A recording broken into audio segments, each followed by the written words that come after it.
Now let me bring in Heike Schmidt, Associate Professor in Modern African History at Reading University. Hello, thank you very much indeed for your time. I'd just like to follow up on something our Chief Foreign Editor, Robert Parsons, who's in the studio with me now, was saying. This isn't just a big day for Zimbabweans. Of course, President Robert Mugabe was in charge for 37 years, but a big day with repercussions for the region as a whole. Hello. Yes, certainly, and most directly the implications for South Africa. South Africa, like Zimbabwe, has had one ruling party which has held the majority since majority rule, in the case of South Africa, since 1994, so not quite 37 years. It also has an, shall we say, aged president who has been under fire, who's seen a lot of criticism. So I think what is happening in Zimbabwe right now will most certainly have repercussions in South Africa. It's Robert Parsons here, the Chief Foreign Editor at France 24. What about within South Africa itself? Could there be a knock-on effect in South Africa? A lot of criticism in recent years of Mr. Zuma, President Zuma. Hello. Yes, that's quite possible. There has been this culture, and not just in Southern Africa, impunity by elders of those leading nationalist families that were active during the nationalist period leading up to independence or majority rule, and their children and grandchildren. And President Zuma of South Africa would be one example. He's survived court cases, he's survived accusations of corruption, misuse of public funding, and I think the developments in Zimbabwe are most likely to further encourage the judiciary in South Africa and the opposition to take steps against the South African president now as well.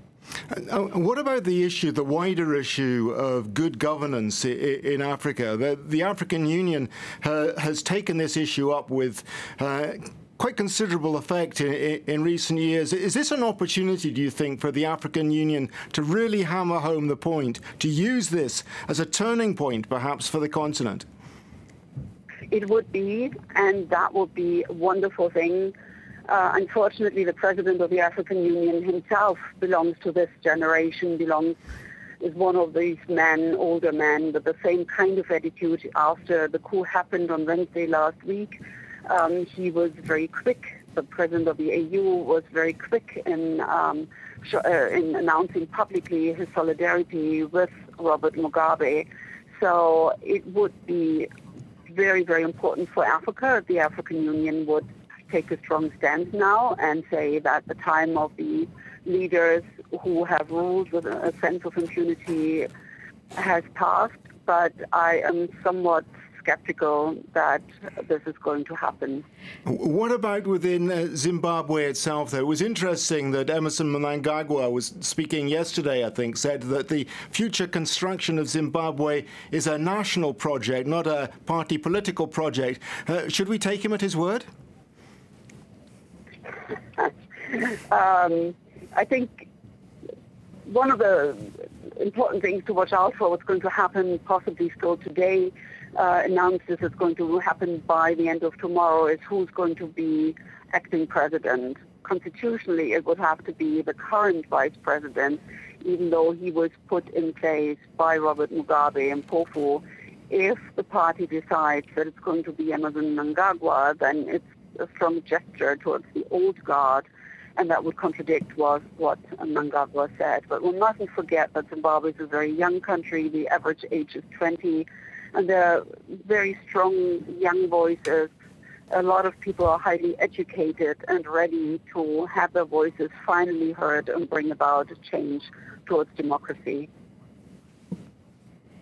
Now, I'd just like to, at this point, give a little bit more detail about Robert Mugabe's resignation. So a letter was read out by the Speaker of Parliament, and in it, Robert Mugabe says that this was a voluntary decision, and he expresses his desire for a smooth, non-violent transfer of power. So I'd just like to ask you, we don't yet know the terms of his resignation. We know that he has been speaking to to various envoys. There have been negotiations underway.